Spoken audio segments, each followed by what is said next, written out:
see the clock tick, our time's up. They know my crew is long dead, but we don't live. I'm where the heart beats, so we can relive. Rise of the 7 chosen ones is what I'll give. They think that I never can hear the shit they say. The word about to live is flashing up with the ones believe us straight. Kid you not, the only prince you have are from the toughest days. And this is the form of scarcity of loyalty today.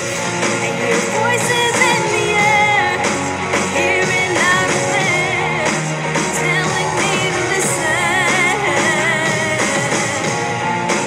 Whispers in my ear, nothing can compare. This is the best time of year to be a WWE fan.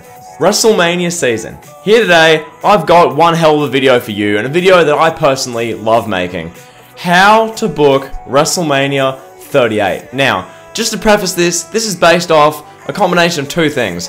What WWE is doing as far as their storylines, and what I'd personally like to see most. So, it's a combination of both. I haven't gone totally off the rails with this, doing Reigns vs. Rock and a bunch of, like, Ultimate Fantasy matches, but at the same time, I haven't, gone too off the rails either. So, that being said, without further ado, let's just get right into it. You guys should be able to follow along with this. I think the format's going to be pretty straightforward. So, let's kick it off. Night 1, WrestleMania 38. Kicking off Night 1, I'm doing something similar to last year, and that's opening with the WWE Championship. Here, I'm opening with a triple threat match.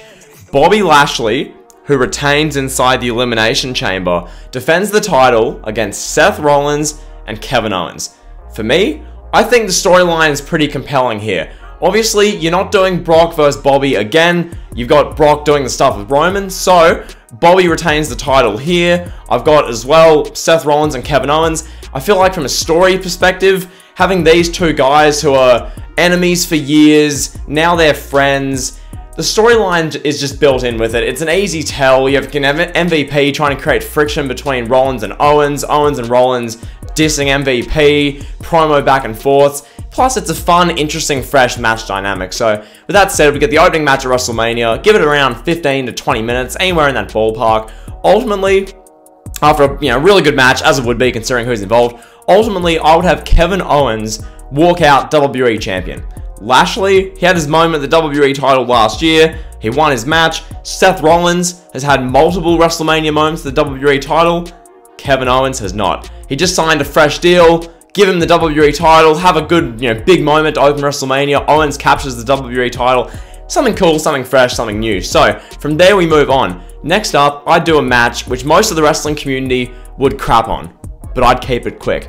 I'd do a one-on-one match between Omos and the Great Khali. Basically, I want another 100 million plus view YouTube clip, and if the Great Khali's involved, that'll get a gigantic Indian audience to be invested. Basically, in this match, Omos would destroy the Great Khali. The match would go no more than about 2 to 3 minutes. I'm not trying to have these guys have a 15-minute match. I'm not trying to kill all the hype at WrestleMania. Keep it quick. Omos destroys the Great Khali, goes viral in India, increases his star value exponentially. So that's that. From here, I would have the 2022 Women's Money in the Bank ladder match. Now, I know what you're thinking. Jimmy, what happens to Money in the Bank and the pay-per-view in like July if you're doing the Money in the Bank matches at WrestleMania? Basically, I'd do this. If the briefcase holder still has the briefcase in July, have them defend the briefcase in a match, or if the briefcase has been cashed in by then, just do another Money in the Bank match. Why not? The match means stuff all anyway, especially after the Omos Miz fiasco last year. Nonetheless, in this match, I would have Alexa Bliss, Rhea Ripley, Liv Morgan, Carmella, Shotzi, and I'd have 3 surprise returns. The surprises being Bayley, Asuka, and Lacey Evans. This match will get around 12 to 14 minutes. No need to have it go too long. Give each woman a chance to shine at WrestleMania, have a big moment or spot, all that kind of good stuff. In the end, I would have Liv Morgan up the top of the ladder, about to have her big moment, about to do the things people never thought she would, have this big WrestleMania moment. Then Rhea Ripley pushes over the ladder, sends Liv crashing to the floor, and the process turns heel. Rhea Ripley climbs the ladder, captures the Money in the Bank briefcase, and thus becomes Mrs. Money in the Bank, or Miss Money in the Bank, whichever one you call it, at WrestleMania. A second straight big WrestleMania moment for Rhea Ripley, getting her legacy and her accolades really off the ground. So, You got to make those young stars. Next, we move on to a big time match. This would be a retirement match, as Goldberg goes one-on-one with Big E. Pretty simple story here. Goldberg loses to Roman Reigns at the Elimination Chamber. From here, Big E comes out on SmackDown and buries Goldberg in a promo, calling him washed up, an old shell of himself, should hang up the boots while he can.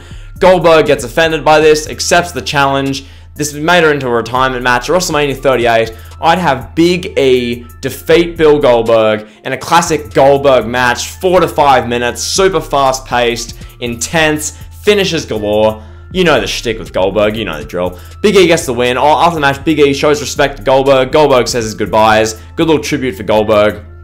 All that kind of good stuff. Next up, I would do a tag team warfare match for the Raw Tag Team Championships. This would be a fatal 4-way tag match with the Alpha Academy defending their titles against the Street Profits, the Dirty Dogs, and the team of Apollo Crews and Commander Aziz. This would be a fun tag team turmoil match. Down the stretch, it would turn to chaos, guys flying everywhere. Ultimately, Montez Ford delivers a picture-perfect frog splash onto Robert Roode for the 3 count. The Street Profits win the Raw Tag Team titles at WrestleMania, having their WrestleMania moment. Now, after this, I would have a segment, okay? I'm doing a segment. The Miz and Maurice come down to the ring. Miz is bitching and moaning about how the WWE couldn't manage to get the A-list celebrity and feature film star, so himself, on a big spot in the show. He turns his attention to the group of Dallas Cowboys at ringside because, hey, they're in Texas. Miz storms over to them. They're laughing in his face. Miz slaps Jerry Jones. Jerry Jones, the owner of the Dallas Cowboys, collapses. This goes viral all over TMZ, the mainstream outlets. From here, the Dallas Cowboys, a group of like 7 or 8 of the defensive linemen, jump the railing and just beat up the Miz in like a beatdown. This goes viral as well. Miz gets some attention. Dallas Cowboys, like D linemen, destroying the Miz. Bit of a fun segment at WrestleMania. So, following that mess of a segment, I'm going big with a true dream match. AJ Styles versus Edge, one-on-one singles match, non-title. A match that's been many years in the making. The story here would be Edge standing in the ring on Raw after the Elimination Chamber and saying, 2 years ago when I returned to the Royal Rumble, I had a confrontation in the ring with one man. That man was AJ Styles. He'll go on and talk about how AJ's been someone who he's wanted to wrestle over the past 2 decades, and he loved nothing more than beating AJ's ass at WrestleMania. Styles accepts the match, calling Edge washed, etc, etc. I'd give this match 20 to 25 minutes in front of 90,000 people in AT&T Stadium, have Edge and AJ go out and just do their thing for that time, 2 of the very best to ever do it. It'd just be a great match. I mean, at the end of the day, this would be the match of the night, probably the match of WrestleMania, Edge and Styles for about 20 to 25 minutes in the ring. It's just going to be awesome. So basically, in the end, I'd have AJ Styles catch Edge with a Styles clash.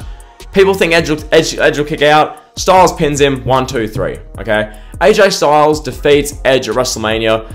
Fear not, though. These guys will probably, based on this timeline I've got, have a match at like Money in the Bank and SummerSlam. So more of these matches with Edge and Styles down the line. But yeah, this match would be just phenomenal. Then, after that, we finally get to the Night 1 main event. This one, WWE set it in stone when they announced this on SmackDown like a week ago. Charlotte Flair defends the SmackDown Women's Championship against Ronda Rousey. Now, if I'm being real, the only reason this is main eventing over Edge and AJ is because Ronda won the Rumble, and I guess that's how it's supposed to go. But nonetheless, Charlotte versus Ronda, it'd be a fight. It'd be this 12 to 14 minute match. In the end, Ronda Rousey would fight out of the figure 8 before hitting a string of her own finishes and signature moves and getting the win on Charlotte Flair. So, the show ends with Ronda Rousey posing with the SmackDown Women's Championship in the ring. The crowd's kind of mild. Becky Lynch walks out on the stage, clapping sarcastically. And that's just how you end WrestleMania 38 Night 1, which, personally, I don't love it, having Ronda and Charlotte main event, but I'm trying to keep this somewhat real or good. So, from here we move on to Night 2. Night 2 opens with WWE legend Lita going one-on-one with Sasha Banks. This match would exist primarily to give Sasha Banks her first ever WrestleMania win. Given she's 0-6, pardon me, 0-6 as is, this match would be good for Sasha Banks to get her a win, and let's Lita have one WrestleMania moment. So, a farewell match for Lita, goes about 10 minutes, Sasha Banks gets the win. Too easy. From here we go to the SmackDown Tag Team Warfare. On the SmackDown side of things, we've got the Usos, Jimmy and Jey Uso defending the SmackDown Tag Team titles against Los Lotharios, as well as the team of Happy Corbin and Madcap Moss, and the team of The Bar. This will be another fun, chaotic tag team match with the Usos retaining the titles and potentially a big feud with The Bar after WrestleMania on SmackDown. Next up, I do a quirky, somewhat out of the box, yet pretty logical match. Austin Theory going one-on-one with Vince McMahon's favorite man-made star of the 21st century, John Cena. But this one, it would be built up as Austin Theory needing to prove himself one more time to Vince McMahon to further get in his good books. So Vince pulls out his ace, John Cena. For this, Cena would make maybe one appearance on Raw before WrestleMania, or maybe just a video package from him promoting Peacemaker. Then Cena would come out at WrestleMania and do the match. That's literally it. All I'm asking of Cena is literally 10 minutes of his time for on-screen. Hopefully this could happen. Basically, I'd have John Cena defeat Austin Theory because John Cena hasn't won at WrestleMania since 2017, and that's a joke. So Cena needs to beat Austin Theory here. Austin Theory, just by sharing the ring one-on-one with John Cena at WrestleMania, gets an exponential amount of exposure. So Cena gets the win over Austin Theory here. Pretty good match. You'll have to see it. From here, we do the 2022 Men's Money in the Bank ladder match.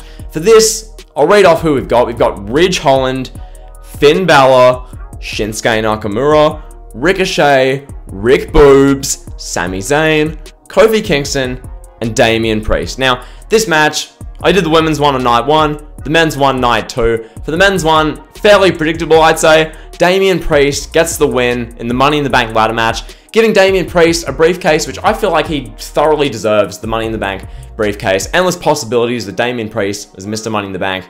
You'll have to see it. From here we go to the singles match for the Raw Women's Championship as Becky Lynch defends the title against Bianca Belair. This one, pretty straightforward. If you're following the story they're doing, Becky Lynch destroyed Bianca Belair, caught her off guard at SummerSlam 2021. Now Bianca Belair has this long-term story. She gets her vengeance on Becky Lynch. Bianca Belair defeats Becky Lynch at WrestleMania to win the Raw Women's Championship. Bianca Belair is your next big female star. She's like the next big thing as far as the female side of just WWE and female wrestling generally, so it makes sense here. Belair defeats Lynch at WrestleMania 38 night 2, and in that process, after the night 1 ending, you set up Becky vs Ronda at SummerSlam just by doing that, and Bianca Belair can go on a merry way as a Raw Women's Champion. So that's that one. Next we go to Randy Orton versus Riddle. Makes sense, pretty straightforward. They're a pretty entertaining act. I'd break them up before it gets too late. I don't feel like running this Orton and Riddle act into the ground for like 2 years.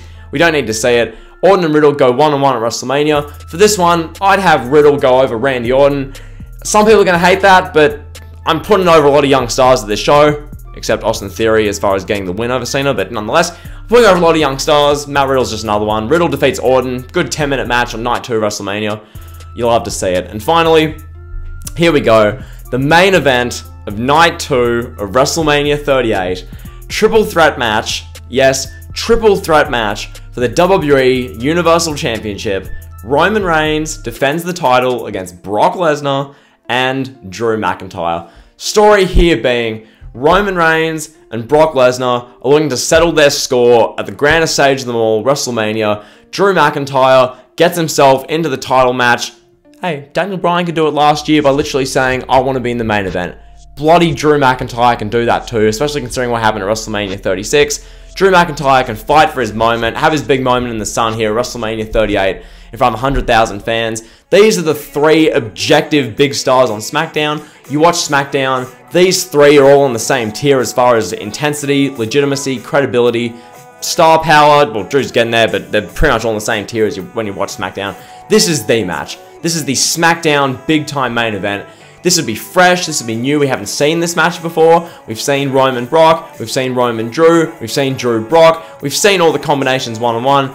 We've never seen the triple threat. This triple threat would be so damn good. 15 to 20 minutes, it'd be a car wreck at points, it'd be some great storytelling. Reigns would wear down, both guys are part of the match. It'd be amazing. Ultimately, I would have Roman Reigns pin Brock Lesnar clean, okay? You've got to end this feud somehow. I'd have Roman Reigns pin Brock clean. That can put the cherry on top of this feud. From there, Drew McIntyre down the line in the next coming months can say, You couldn't pin me at WrestleMania, Roman. We should have a match at SummerSlam at Wembley Stadium in the UK in front of 60,000 screaming, UK fans, where Drew wins the title.